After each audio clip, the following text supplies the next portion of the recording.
Son las 7 horas con 42 minutos. Damos la bienvenida a Fernando Vega.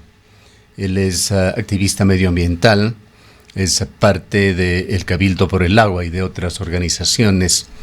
Fue en el pasado párroco de San Joaquín y allí tuvo un importante contacto con lo que es el proyecto Soldados Yanuncay, cómo nació, las diferentes lecturas que se han ido dando, en muchos casos por no tener planes claros, en otros por falta de información, en definitiva por ignorancia también, que generan proyectos de esta naturaleza que sin duda tienen también una huella ambiental, pero que tiene que ser sopesada en cuanto a los beneficios.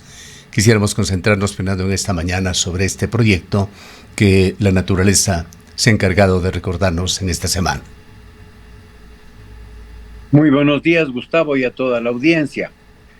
Sí, quisiera recordar que justo hace unos 20 años tuvimos un evento muy semejante al que hemos vivido en estos días. En aquella ocasión, más o menos por estas mismas fechas, la creciente del Yanuncay se llevó varios puentes, entre ellos el puente de Miscata, ¿no?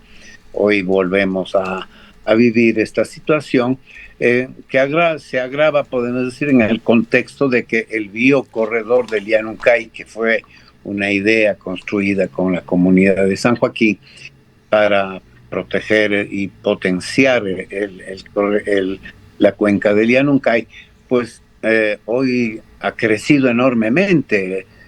A lo largo de toda la vía hacia Soldados, pues han crecido una serie de emprendimientos turísticos, especialmente gastronómicos, ¿no?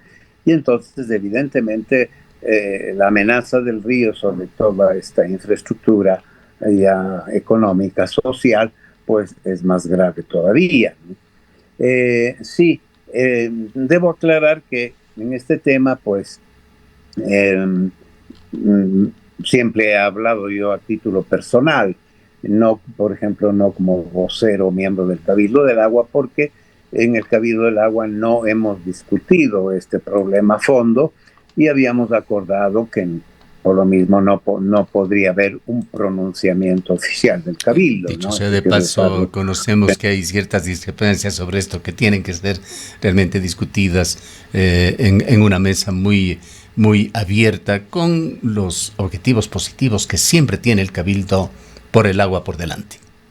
Así es. Entonces yo creo que en este momento no solo con el Cabildo, sino toda Cuenca, yo diría el quinto río, ahí sí, ¿no?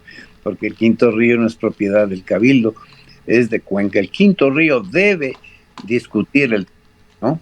Porque es toda Cuenca la que debe debatir. Porque efectivamente vemos que el cambio climático está amenazando permanentemente, no solo en Cuenca, en todo el país lo estamos viendo, ¿no? Sí. Rato Cuenca. Perdóneme, Fernando, aquí solamente para añadir, recientemente estuvimos con el ingeniero Guerrero de Etapa, y él insiste en que hay un cambio irreversible en el ciclo hidrológico del Austro. Las cosas ya no pueden volver a ser como lo que fueron en el pasado.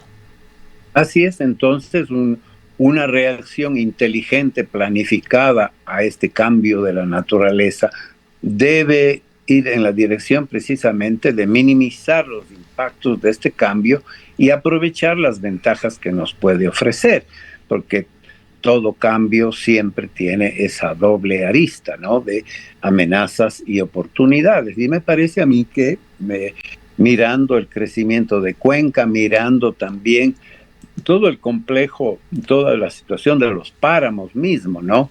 Además, el corredor del Yanuncay se abre hacia Quimsacocha, entonces un proyecto que consolide la protección de los páramos, el uso inteligente y apropiado del agua de esos páramos para Cuenca. Me parece a mí que es un criterio importantísimo, ¿no? Hay antecedentes muy importantes. Varias veces hemos traído a esta mesa o estos micrófonos, Fernando, que tenemos que autoemularnos, pues fueron quienes nos precedieron en esta ciudad, grandes personajes que estuvieron alrededor del CREA, diputados que representaron muy dignamente a esta provincia, prohombres de esta ciudad que hay que decirlo que fueron visionarios, que concibieron, por ejemplo, lo que hoy se llama el proyecto de la cuenca del río Machángara, en donde hay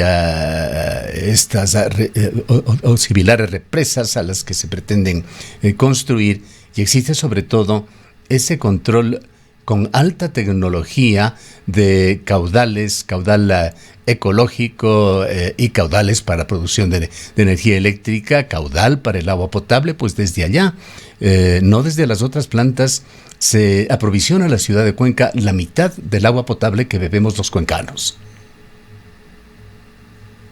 Efectivamente, ¿no? Efectivamente, Cuenca tiene tradición y tiene experiencia en el manejo, digamos, inteligente, técnico y de largo plazo sobre el agua. Y tú lo has citado, es el proyecto de Machángara, ¿no? El proyecto que regula el agua y nos ha dado de comer, de beber, incluso en ahí en está la sequía Chanlud. pasada. Sin ese proyecto no habría tenido agua, ¿no? Ni electricidad, es decir, son las dos cosas, agua y energía, que son casi la misma cosa, ¿no? El agua es energía y es vida, ¿no?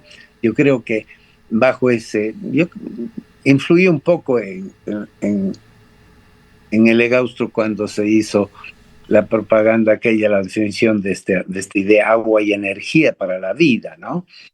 Entonces, a mí me parece que una de las cosas que primero hay que exorcizar, diríamos, ¿no? Es este discurso de que el proyecto favorecería a la minería. Ese es un discurso derrotista, porque dice, no, los azuayos vamos a permitir que se nos implante. Yo creo que hacer este proyecto significa y supone que los azuayos estamos convencidos y que vamos a luchar y que la minería en los páramos del Azuay no va. Por lo tanto, no puede cualquier proyecto que se haga pensarse en función de la minería, sino en función de otras necesidades urgentes de la provincia y de la ciudad, ¿no? Me parece a mí que este discurso de que es para la minería significa un cierto derrotismo, ¿no? Insinúa que al fin se nos va a imponer la minería, ¿no? Me parece que este discurso derrotista lo tenemos que superar y ser propositivos, ¿no? Yo creo que, insistiendo en el tema pensando en todo el sistema Quimsacocha, ya que ya nunca hay nace en Quimsacocha, ¿no?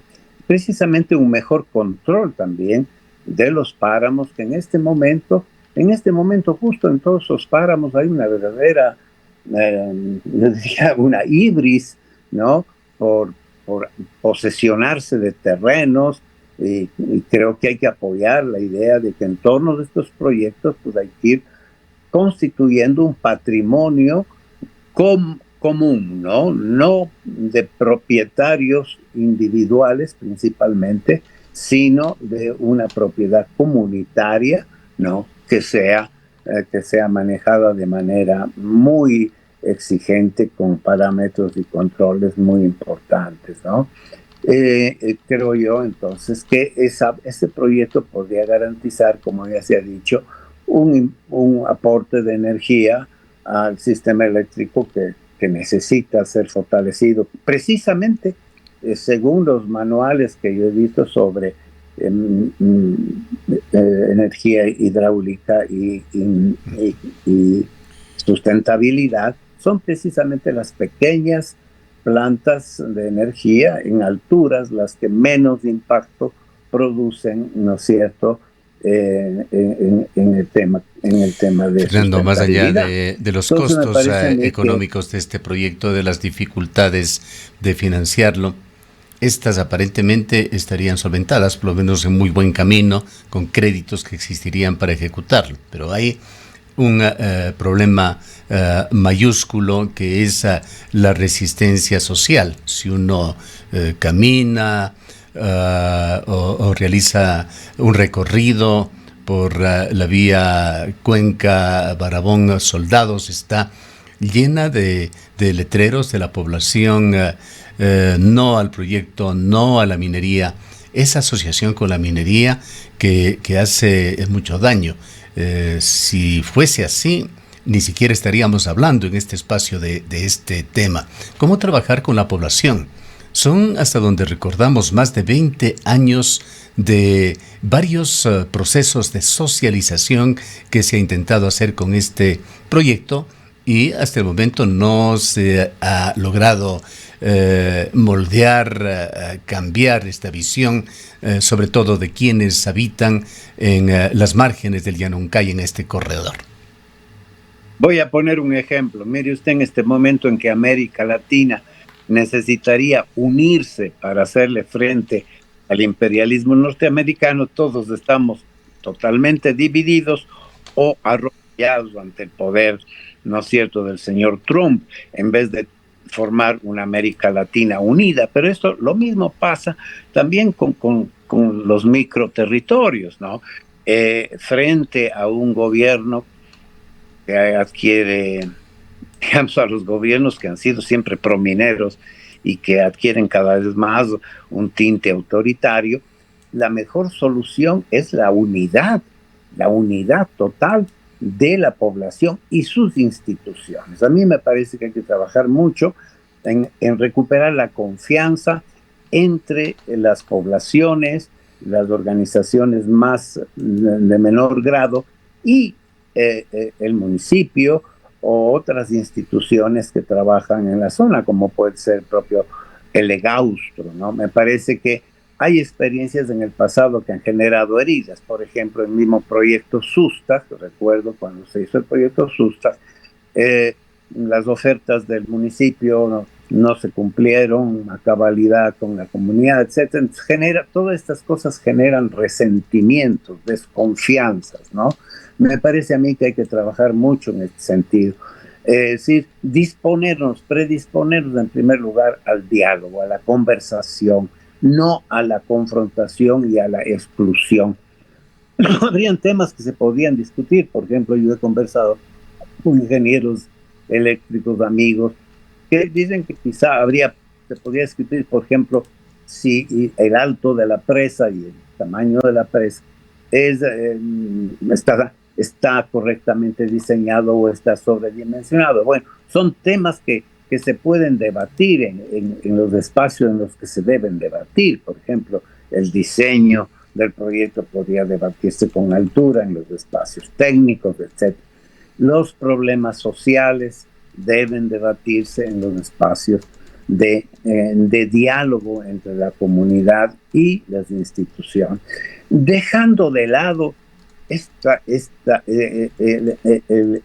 el dejarnos arrastrar por el momento coyuntural de la política, de lo político partidista, ¿no? Me parece a mí que este es un problema que nos afecta a todos, incluso en el Cabildo, en todo lado. En este momento el Cabildo está muy amenazado por el tema de los intereses político-partidistas, ¿no? Entonces me parece a mí que hay que tener la serenidad, hay que tener la ecuanimidad para conversar sobre problemas tan serios, no imbuidos de pasiones y de odiosidades y de rivalidades, sino de poner lo mejor de nosotros para construir algo que sea positivo para el presente y el futuro de Cuenca y el Azuay, ¿no? Bien, Fernando, queremos agradecerle mucho. Hay tantos temas que tratar. Tenemos un par de minutos más, no le planteamos. Cuénteme, ¿cuáles son sus preocupaciones más contemporáneas sobre esta situación que va configurando un problema sistémico muy delicado en Ecuador, que para nuestros oyentes lo hemos tratado ampliamente en esta semana. Sí, en verdad, yo creo que en el planeta entero la democracia está en retroceso. Es más, se considera que la democracia está superada y que ahora vamos a una especie de despotismo, ¿no? Una especie de, en el tema económico, una especie de edad media, de tipo comunicacional y cibernético, ¿no? Me parece a mí que este retroceso es enorme en todos los lugares y vemos cómo esto permea desde las grandes potencias, en este caso nosotros influenciados terriblemente por la potencia de Estados Unidos, pues esto se va trasladando también a nuestro país, ¿no? Y en este momento pues hay tantas acciones del gobierno que nos preocupan porque muestran que le importa poco la democracia y que lo que se trata es de imponer un modelo totalmente hipercapitalista, ¿no? Que favorece especialmente a las grandes empresas transnacionales y a los empresarios nacionales vinculados con ellas, ¿no? Estaba viendo ayer un podcast interesantísimo sobre cómo surge la adicción a los opioides en Estados Unidos, ¿no? Trump dice que los causantes de los asesinatos de los norteamericanos han sido producidos por las mafias sudamericanas, ¿no? Todo eso fue hecho por las grandes empresas de medicina, las farmacéuticas en Estados Unidos. La adicción, incluso hasta el fentanilo, es creada por las propias empresas farmacéuticas norteamericanas, ¿no? Desgraciadamente, los carteles mexicanos se dieron cuenta de que ya había en Estados Unidos una clientela enorme creada por la propia mecánica de ese espíritu de ganar dinero y ganar dinero, de hacer negocio a costa de las vidas humanas, que fue lo que hizo la farmacéutica norteamericana en connivencia con la medicina, con los médicos. O sea, eran verdaderas mafias, las primeras mafias que implantaron la pandemia de la adicción fueron las propias empresas norteamericanas, ¿no? Para que ahora se nos acuse unilateralmente los criminales están al otro lado de la frontera, ¿no? O sea, todas estas distorsiones del discurso, esta información que va poco a poco configurando una serie de falsas informaciones que justifican a veces el discurso de la violencia y del poder y del enemigo. Una reflexión final para todos nuestros oyentes, la población en general, Fernando, más allá de lo vertiginosa que se ha vuelto la vida de cada uno, la gran mayoría de ecuatorianos, diríamos que la totalidad, preocupados de los problemas vitales de salud, de alimentación, de cómo defenderse en una situación difícil por la que atravesamos todos y atraviesa el país, no quitar la mira de todo ese entorno que está afectando en forma muy fuerte, muy directa a Ecuador. Sí, es así. La crisis ética es el núcleo y la explicación del problema, ¿no? Tenemos que recuperar nuestra humanidad para relacionarnos como seres dignos, iguales, humanos, respetuosos de nosotros mismos y de los demás. De lo contrario, arrasaremos con todo, con tal. Muchísimas gracias, Fernando, por haber estado con nosotros. Un gusto, un abrazo y un saludo. Fernando Vega es un activista medioambientalista, miembro de la Comisión Anticorrupción del Cabildo por el Agua, como habíamos dicho. También fue exasambleísta constituyente. Son las 8:01. Dicen que tu casa no